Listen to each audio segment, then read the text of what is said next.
It was on the 9th of November, the eve of his own 38th birthday, as he often remembered afterwards. He was walking home about 11 o'clock from Lord Henry's, where he had been dining, and was wrapped in heavy furs as the night was cold and foggy. At the corner of the Grosvenor Square and South Audley Street, a man passed him in the mist, walking very fast, and with the collar of his grey ulster turned up. He had a bag in his hand. Dorian recognized him. It was Basil Hallward. A strange sense of fear, for which he could not account, came over him. He made no sign of recognition and went on quickly in the direction of his own house. But Hallward had seen him. Dorian heard him first stopping on the pavement and then hurrying after him.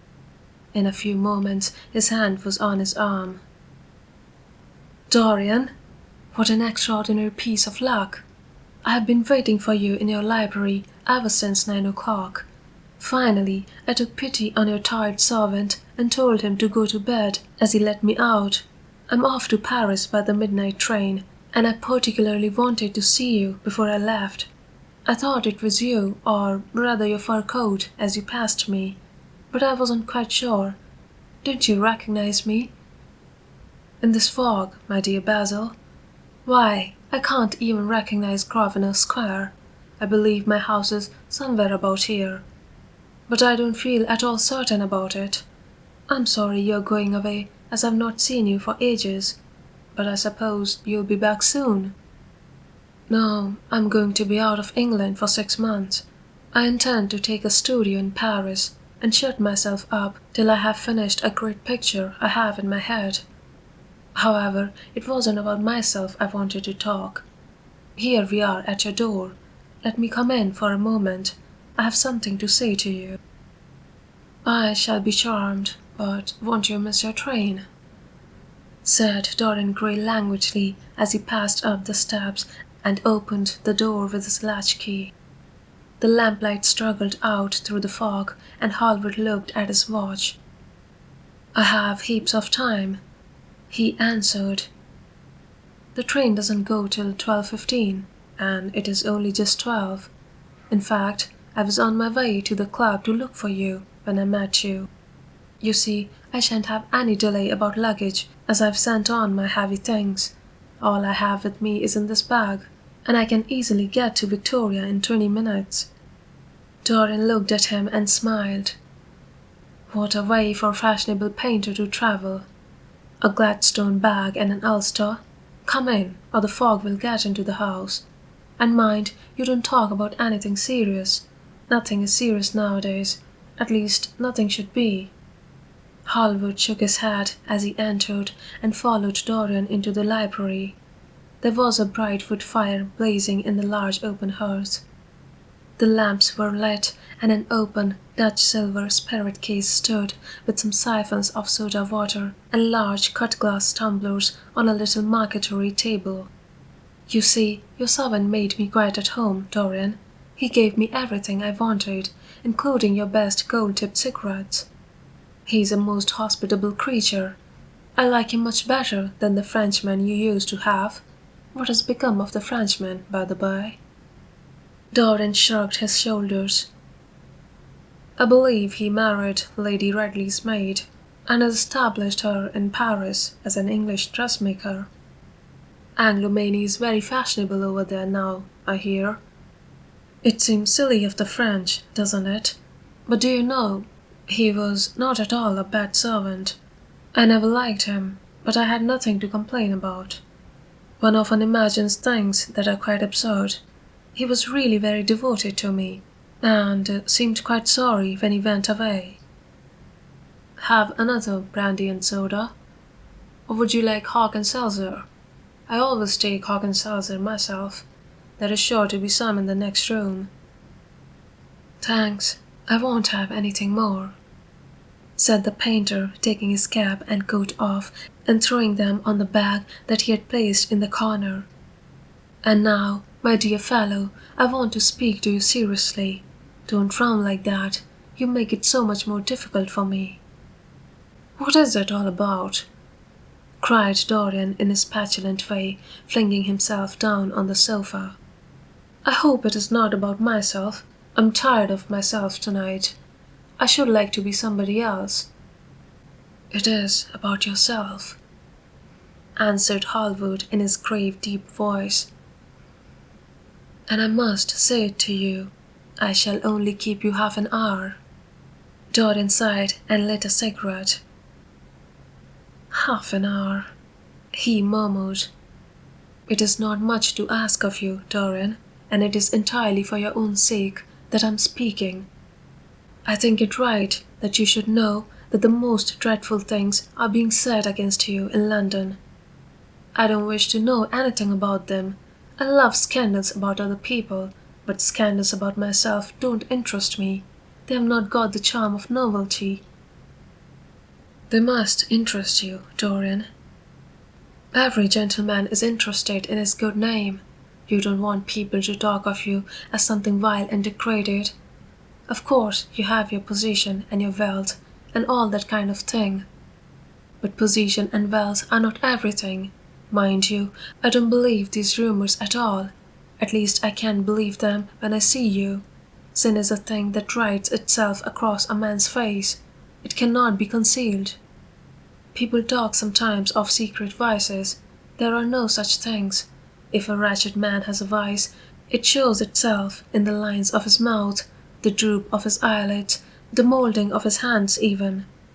Somebody, I won't mention his name, but you know him, came to me last year to have his portrait done. I had never seen him before, and had never heard anything about him at the time, though I have heard a good deal since. He offered an extravagant price.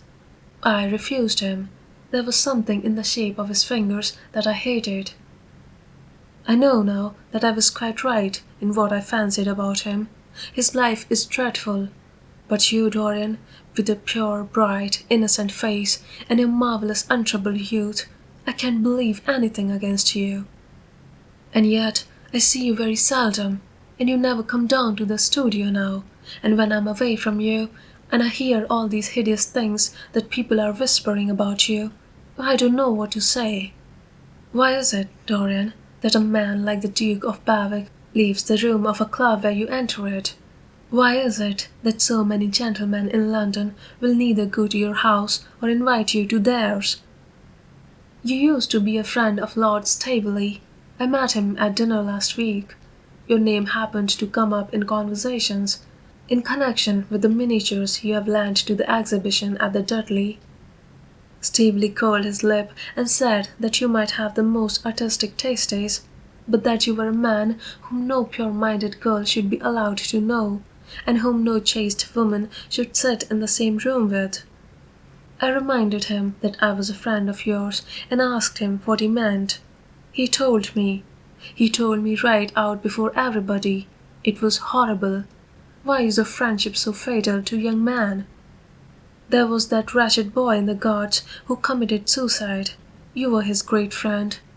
There was Sir Henry Ashton, who had to leave England with a tarnished name. You and he were inseparable.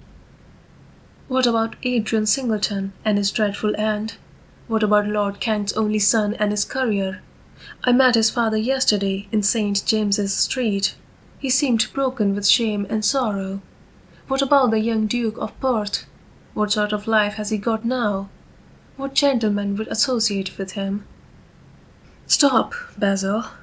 You're talking about things of which you know nothing, said Dorian Gray, biting his lip and with a note of infinite contempt in his voice. You ask me why Berwick leaves a room when I enter it.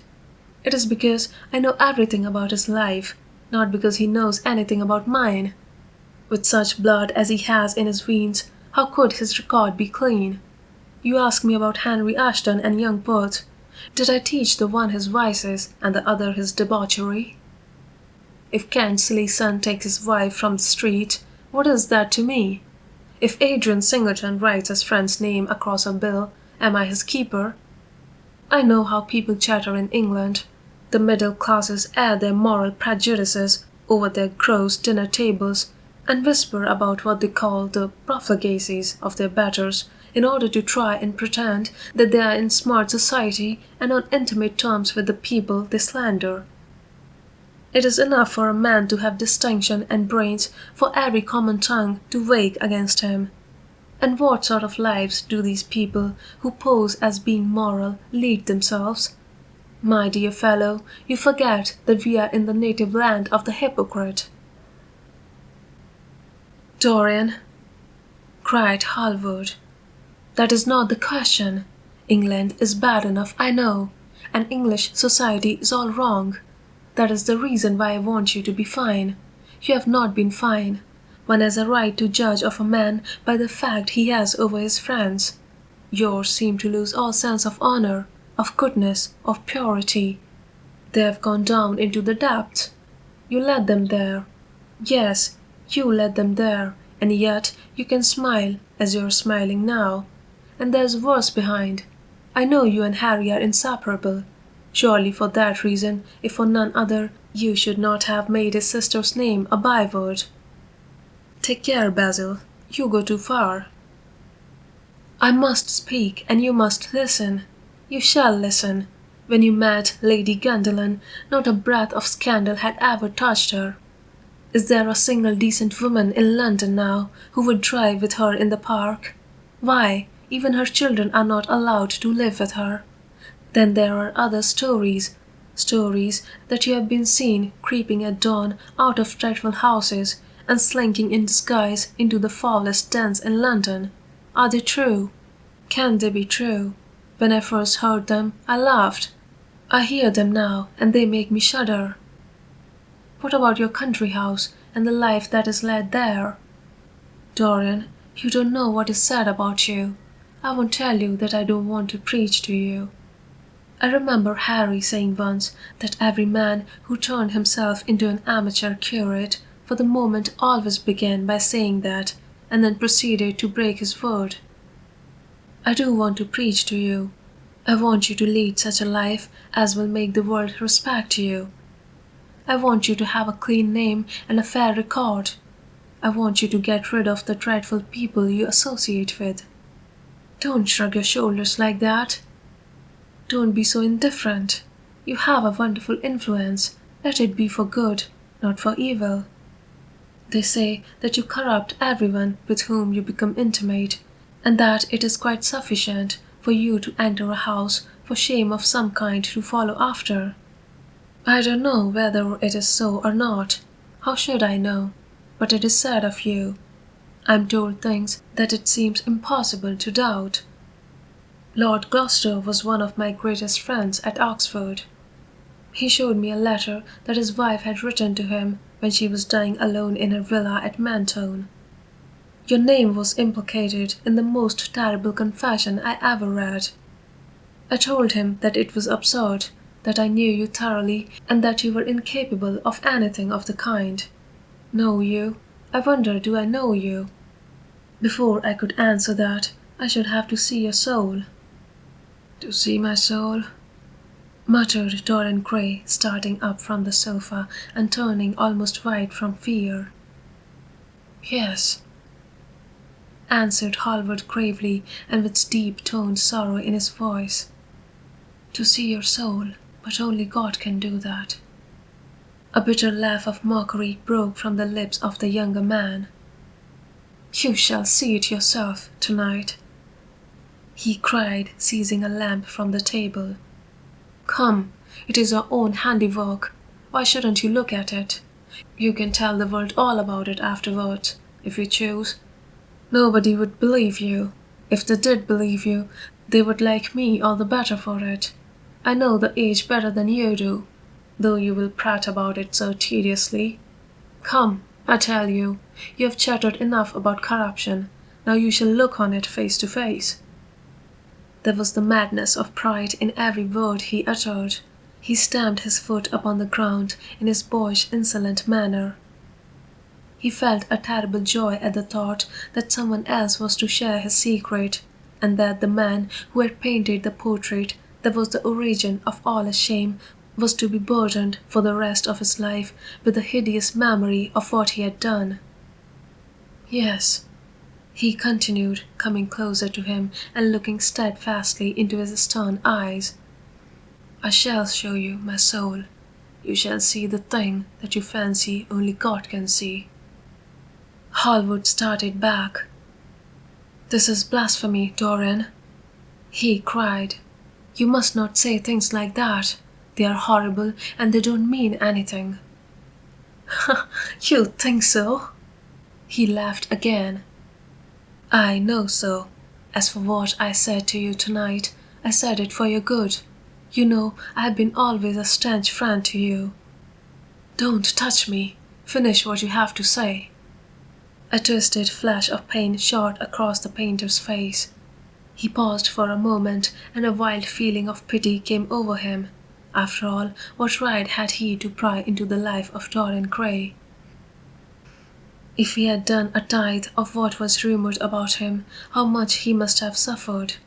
Then he straightened himself up and walked over to the fireplace and stood there, looking at the burning logs with their frost-like ashes and their throbbing cores of flame. "I'm waiting, Basil," said the young man in a hard, clear voice. He turned round. "What I have to say is this," he cried. "You must give me some answer to these horrible changes that are made against you. If you tell me that they are absolutely untrue from beginning to end, I shall believe you. Deny them, Dorian, deny them. Can't you see what I'm going through? My God! Don't tell me that you are bad and corrupt and shameful." Dorian Gray smiled. There was a curl of contempt in his lips. "Come upstairs, Basil," he said quietly. "I keep a diary of my life from day to day, and it never leaves the room in which it is written. I shall show it to you if you come with me." "I shall come with you, Dorian, if you wish it. I see I have missed my train.